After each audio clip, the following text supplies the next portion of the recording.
tala falawa Samoa, maalole ngā lului tiu te mawhi awale ne yaso, ai alo maia o se whaupupunga fo ile nei o lau Samoa Taulogologo.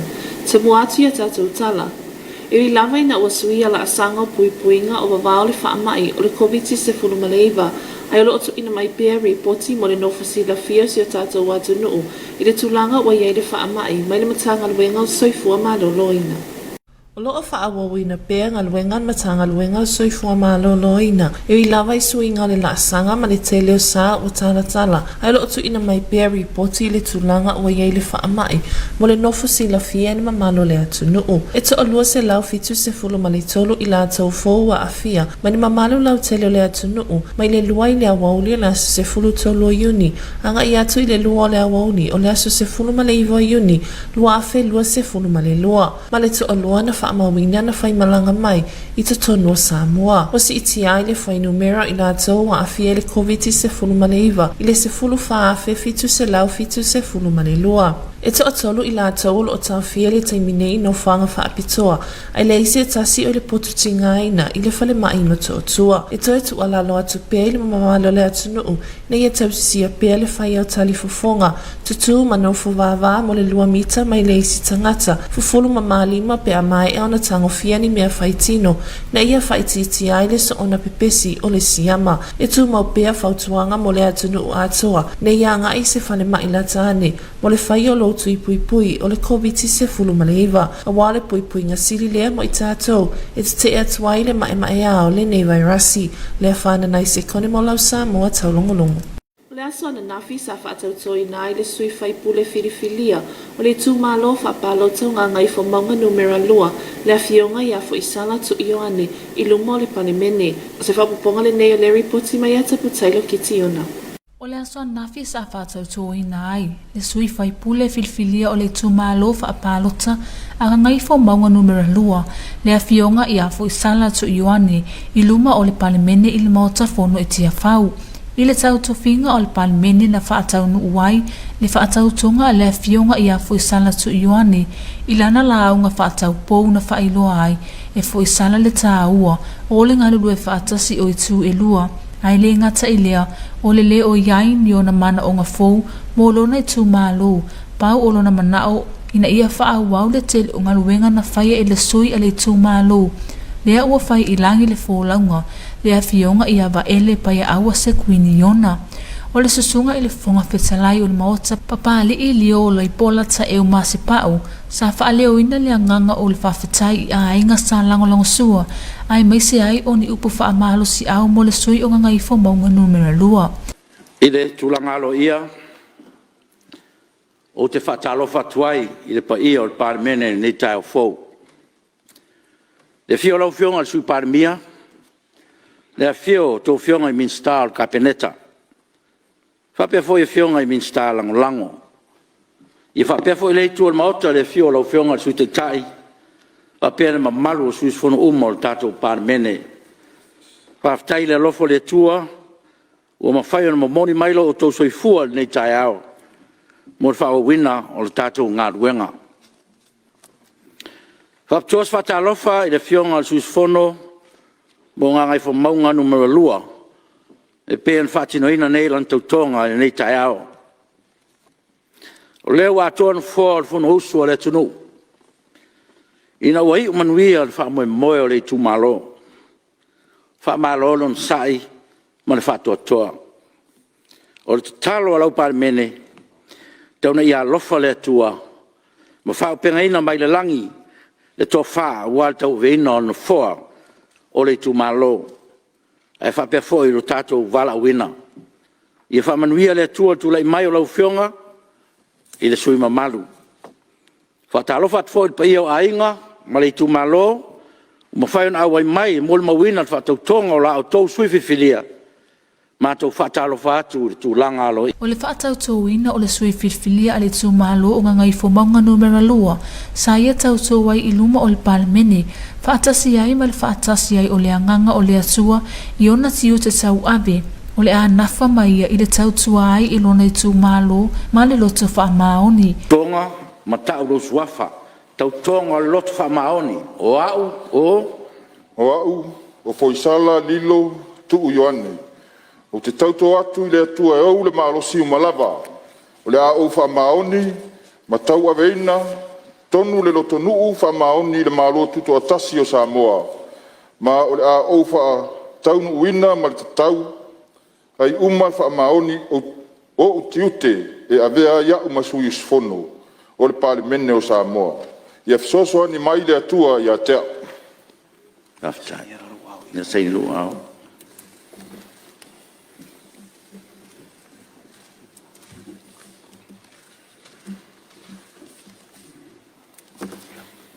Ia. Tu ina tu spa ia na te faitau ai, ma ke nese se yo falinga I nei no foinga. E pei ona silafia o le sui fou lea na tau wā I le whainga pālota la ititi, a le tū mālo ngā I fo maunga numera lua, e sa ili ai so lato sui whaipule, ma I unga na so lai fo I sala ma le manu mālo, o le amatanga o le vai aso nei, na momoli aloa I ai le sui whaipule I le vaenga whaupu whai, a le whaatua I le atua Samoa uatasi, o le vaenga filfilia lea, e tau tua ai fo I sala molona I tū mālo. Taputailo kitiona, molau Samoa taulogologo. O le aso na nafi sa whailoa ia mai ai le ofisa sili o le whaaputunga tupe mo le lumana I manui o Samoa, nisi o whaamanuianga o whaata oto mo masina o tutoi o le nei tausanga, se atuanga le nei o le ripoti mai a taputailo kitiona. O le aso nafi sa whailoa ia mai ai le ofisa sili o le whaaputunga tupe mo le lumana I manuia o Samoa, nisi o whamonianga o whata oto mo masina o tutoi o le nei tausanga. E leo toi po malae I le mamalu o whaisau whanga o le masina o iulai I tausanga ta itasi. E whaatino ina ai le pasene masani al whale tupe. Pe tai o le masina o aperila lea sa tala ina I tua le tolu pasene. Ale au whaisau whanga, ona o le whamana tuina o le atuanga o le 5 tausanga. Ale upe li auro o le whale tupe lea e tusa ma le 2.5 miliona tala. Le tala o le tupe sa whaaluina ai. A o le 2 pasene sa whata otu e tala ina I le masina o te sema o le tausanga nei. O le masina I ulai e pei o na ia taa ua. O le a whaapea o na whaatino ai le vaenga mulimuli o le pasene o le nei tausanga. E atoa I ai le pasene pei o na whaatino ina e tausanga ta itasi. Masa ia au ili ai nisi o tū la fonu. I le whaatino ina o nei vaenga taa ua. Mo le nofo si la fia ele mamalu au whaisau whanga. Al masina la ulai le o te masina fo ia. O le a whaapea o na whaatino ai le vaenga mulimuli o tātou pasene mo nei tausanga lua a whelosku ma lua. E atoa iai le pasene e peo na masani ai I lea tausanga mo lea tausanga. Tu sai ma tu rafono ala tātou whalapatonga ia o le matawhaio ia purenga ia whapeo na tongiina se pasene e le ilano ifo o wha pasene I tausanga tatasi. Ia matau mai e tātou tunu ia tausanga umbai atu ia ele iai ala wasi tausanga o le nei 5 na I ono tausanga whaatupe mwai atu mo ilano atu ai ko pa ui foli tātou pasene. Le maru pasene. Ia o le nano ta inga fo e purenga mese le komiti faatonu ma le whaingaruenga ia tamawhai lava ia whapeo na whaamatu atu whaamawianga nei a wāle tātou o whaisau whanga. Ia o leisi suinga tele sa iai tausanga lea wapai atu. O le whai lava lea ma tongi tupe ina atu pe paid in cash ia tātou sene. Le o se tūlanga masani sa whapeo whaatino ia e ona tūlanga sa whapeo na iei tātou tunu ufo I le misela. Ia whasoro mai ai ma le whaamai wa awhia o mai nangi o Komiti. Ia o le manatu na sa iai.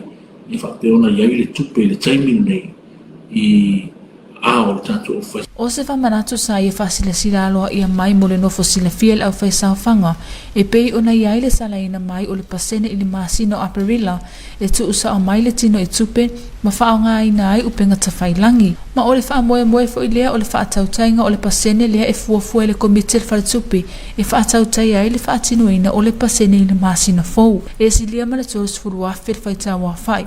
Ue ua mai au na restala I le whai unga o le masina na tia nei. Atu nei tu la le ule, o aina ule stala, ia whaftai tele, mo le toia nga whaftai tātou tunu, mo la tātou whaisau whanga. Ona e o mai whai unga le masina na tia, ua tōru se fulu mo tupu wafe, ia le ule stala, I runga le tātou poto po tātou pena te whailangi ono wini. E leo toe tele nisi, le stala wae tō skulu mo le lua, on tupu afe tātou active membership, po tātou whaisa whama mo whainga. Sa ia whamanino mai fo ili whamoe moe o le maasina fo. Lea o le aalo atu iai, ina ia nofo sauni ai le au whaisau whanga, e au ina tā pena fo iai inisi o vaenga tā ua. Sa ia whailoa mai fo i mawhaatalo sanga ina mai, e o lo o fia whaatino ina la tau sau whanga e le i restala, ina ia whaatino ina restala, o lo o whaamalo sia mai fo i e o lo o fia awai inei vaenga tā ua, e pei o le au whaifatu anga ma le au whaifaiwa, e mawhai ona la tau whaatino ina la restala, mo le au whaisau whanga tu usau noa. Amoe moe o tātou pasene il masina fō, ia, mātau mai fō, masina fō le separated advisory, aso mua i ulai, ia, tau la ona toe sa ili po feo iai lau username lau password, e wai whaonga mai fō i tātou pena te whailana, ia, e whaatino le tātou whamoe moe i pasene lea ai ulai. O le amanatu rana i tātou tonu a whaiwo mai ana e le stala, ia, to sa ili lau username lau password a whape ua le loa, po stulanga whape na i o lea manoa le official advisor nei, nei i apia, o le tele i masala longa fo. E babe to whafo lau password ma lau access i tātou pena te whailan, whaatino le pasene i a like. O le turanga na, ia a tonu e vefo nei taimi, pe vefo nei taimi e whamanatu tua i toa tele fo il tātou tunu, e leo whaisau whanga e nupi wha. O whamanianga nei tau pasene, e whaatino lama i tau sanga umamara mea moni lama. Ia, e mawalunga pasene al nupi wha, na le tele pasene ia e whaatino po turu i maua mai, i whaatunga tupe toa tele o nisi o whanatupe. Ia po nisi wha tonga. Ya o ngala le whai o whaatunga tupe. Taulogologo tiona, molau Samoa taununu. O loo wai ai nei o ngā Sami o Samoa le waa mo le puipuinga le malo Australia. Mo le puipuina o ngā Sami o si o tātou watu nuu o se atuanga le nei o Larry Putsi. O loo wai ai nei o ngā Sami o Samoa se waa le puipuinga le malo Australia. E leo ino tātou o ngā Sami mo le soona whaango tai nei nisi o atu nuu. E peo na tele na awhiai o ngā Sami o le Pasifika. O le soona whaango tai na po le whaatino ina i o whaatawa inga. Whaasoringa atu la whono. Le nei waalo o whaamoemoe whaatino ina na ngā luenga le puipuia o ngā Sami o le atu Pasifika. A o iai le waitawa suinga ese o le tau e ono la matiai le saunga le mua tangata lau tele. Ai meisi o nisi o whaatinonga e ono whaaneanga inai o ngā Sami o le Pasifika. O lo o iai le nei wa ai whaatino ina ngā luenga fisosoani. I o tātou o ngā Sami e tāni ai le foa i le malo Australia. Mo le tausanga fōu e peo na whaalia. Le minister wa ai whafua le malo Australia i sana singa i Pasifika. Lea sa ai awhi ai Samoa. Se foa i tele le malo Australia. Tawala le se waa na te puipuia o ngā Sami o si o tātou watu nuu. Lea whana nai se kone mo lau Samoa taulongolongo. Le tala le nei o le tau, mo le pōnei, ma le asoa tai au. E toi whaatalo whātu Samoa lo mai monga le nea fiafis whapoponga masani le nea lo talo tau. Wa inga le tatalite o le auli nei o nei au mawalalo o lo ufiti ai pia le tunuu. Ata whawhanua le tau o sua savilo le waito e lau po savile angi mai matu i sae o lo afia i Samoa ma o le afia le tunu iau mana i timu i nisio taimi. Tala tau mo vaenga o mo Samoa po nei e ufiti se vaenga langi au whapea timu po i nisio vaenga. Mo le stofi o le ina i timu i le fiafi. Tala tau mo o ngā Sami i malpo nei e angi savilo le waito e lau is fulima ngā 2 kilomita le itula o ngā lutasi tesma 5 mita. Mula sotai au le angi savilo le waito e lau o ngā le mita polu, e sifuri 5 kilomita le itula, mai ono o atu il 5 kilomita le itula le afiafi, o ngā lutasi tesma 5 mita. Tala le tai o la sotu maltai sifulona minute te ilua le wave au, pele il maluiva minute te ile valu, sotu il toilua sifulua minute te tolu le auli, on toi pele ele lol tai to sifulua minute le iwa le po. Ola so ela to sultasi minute fitu tai au fa mo mo to ifol valu minute te ele ono le fiafi. O se reporti le na tau Samoa le ne fiafi session fa poponga le so tai au. Manuel Poto fa soifua. Le awhaia si nā tātou malolonga pupu mo nisi o tātou whaasaralaunga whaapisi nisi o na toi taliu mai lea mo ngangana whaaperitania. Your TV2 News will be right back after this short commercial break.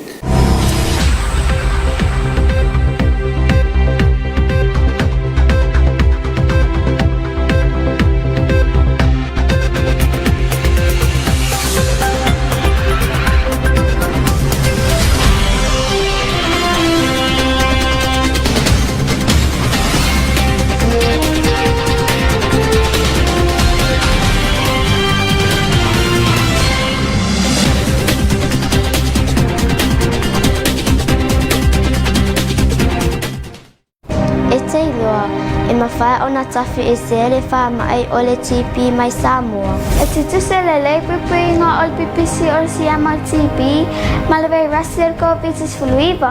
Mawhai o na tātou pupui o le pipisi atu i le isi tangata, pe a pupuni wha le leilo ngutu, pe a e tale, pe makatua foi. Wha ngā le leisi solo solo mama, e tale pe makatua i ai, ma awa le whian solo. Tātou ngā ludoi whātasi. E pupui e tātou uma mai le TP ma COVID-19 fuluiva. E whai ngō fie, ma tau ngō fie, pui puinga na i lo tonga fitinga.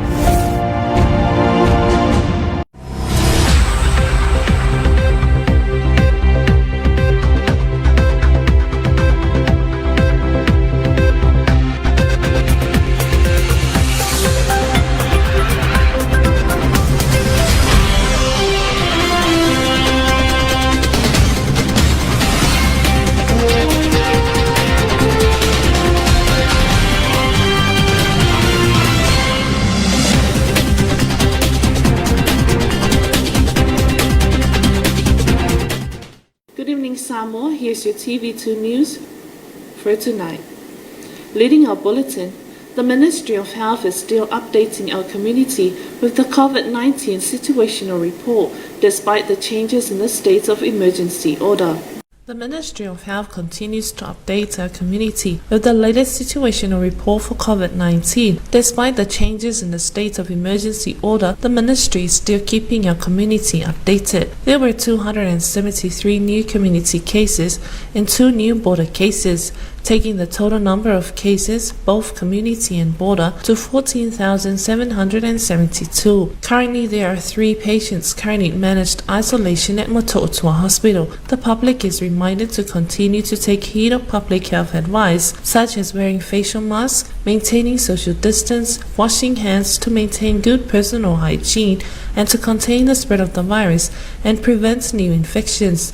The safety of our families and loved ones is everyone's responsibility. Vaccination remains our best defense against severe effects of the virus. Eligible members of the public are implored to please visit the nearest hospital for your first or second dose and booster shot. Leafana Naisekone for your TV2 News. The new Member of Parliament for Ngangai Fumaunga No. 2's constituency for Isala Lilo to Ioane has been sworn in yesterday morning in Parliament. Taputailo Kitiona with more on this report. The swearing-in of the new Member of Parliament for Ngangai Fumaunga No. 2 for Isala Lilo to Ioane was held at the Motafono on yesterday morning in a special sitting attended by his family, friends and constituency. The Speaker of the House announced that under 84 Bracket 2 of the Electoral Act, the Head of State has issued a warrant dated 4th of June 2022 for the appointment of Foisala Lilosu Ioane as a Member of Parliament of Samoa. The Deputy Leader of the Human Rights Protection Party, Honorable Wofo Fonotoe Nu'ufasili, took the floor to welcome the Member of Parliament. Fonotoe said, striving to be in Parliament was not an easy path. You had fought the battle and won. In Samoa, wa eta wina le tawa mo e malo. Foisala Lilotu Ioane greeted everyone and delivered a warm welcome speech on his first day in the Parliament. He acknowledged the constituency-led Member of Parliament, Honorable Vaele Payaawase-Quini, who passed away unexpectedly in March this year. He thanked the late Vaele for his good service and for all that he had done for the Ngangai Fumaunga No. 2. Foisala Lilo Ioane ran the by-election as an independent candidate. However, he joined the ruling Fa'atuatua Iliatua Samoa Watasi Party and was officially welcomed at a tradition ceremony earlier this week. Taputailo Kitiona for your TV2 News. The Chief Executive Officer of Samoa National Provident Fund has officially announced the allocated disbursement of dividend for the remaining months of this year. Here's more on this report from Taputailo Kitiona. The Executive Officer for the National Provident Fund, Pauli Prince Shirin, confirmed the second payout by the end of the year.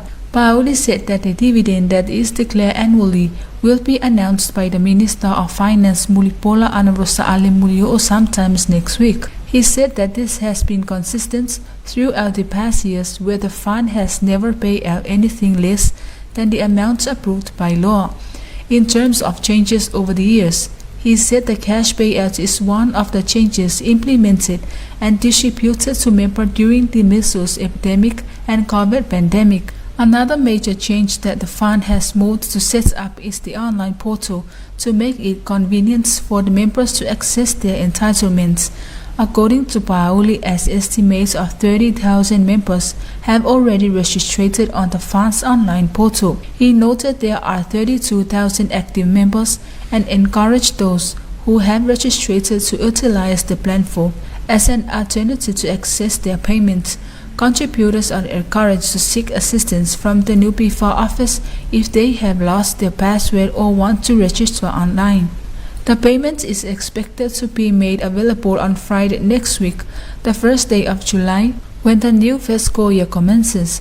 Pauli also reminded those who want to voluntary contributors that they too can benefit from the payments once they become contributors within 12 months.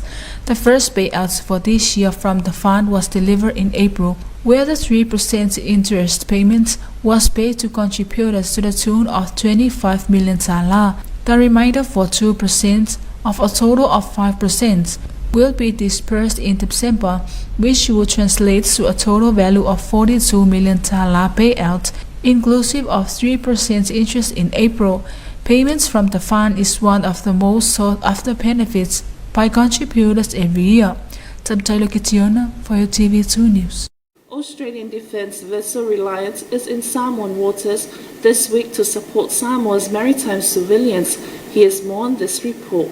We are all connected to the ocean. Without healthy oceans, no life, not even on land, can exist. Australian Defence Vessel Reliance is in Samoan waters this week to support Samoa's maritime surveillance ahead of delivery of the new Guardian-class patrol boats next year. The Defence Vessel Reliance is transiting via Samoa to Australia to prepare for her role as the Pacific support vessel. The vessel is on track for the 2022 high-risk weather season and will be a vital part of our commitment to support humanitarian assistance and disaster relief missions in our Blue Pacific. As the Australian Minister for Foreign Affairs during her visit to Samoa announced, Australia will provide Samoa with a new Guardian-class patrol boat to ensure Samoa can continue to protect its ocean and respond to increasingly complex threats in the region, including transnational crime and illegal fishing. Lefan Naisikone for your TV2 News. Here's your weather forecast for tonight and tomorrow.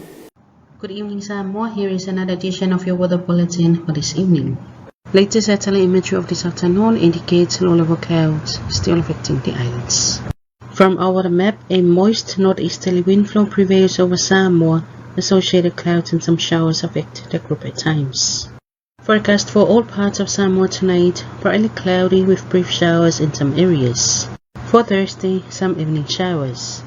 Forecast for all marine waters tonight, northeast winds of 15 to 25 km per hour, waves of 1.5 to 2 meters. For tomorrow, northeast to east winds of 15 to 25 km per hour, increasing to 35 km per hour towards the evening, waves of 1.5 to 2.5 meters. And the tide table, high tide will be at 16 minutes past 2 early morning, low tide at 29 minutes past 8. Tide expected to be high again at 22 more minutes to 3 in the afternoon and low tide again at 12 minutes to 9 at night. Sun will rise at 11 minutes to 7 in the morning and will set at 8 minutes past 6 in the evening. And that is all we have for you this evening, Samoa. Until tomorrow, good night. And that is the conclusion of your TV2 News for tonight. We'd like to acknowledge the continuous support of the Samoa Water Authority. Have a blessed evening. Good night. Male fai unga le nalo Samoa Taulogologo mo le nei afiafi, mo mole le whaafetaitele le pulenga le suavai, mo le langolango ino lau Samoa Taulogologo. Manu ia tele le afiafi, so fa soifua.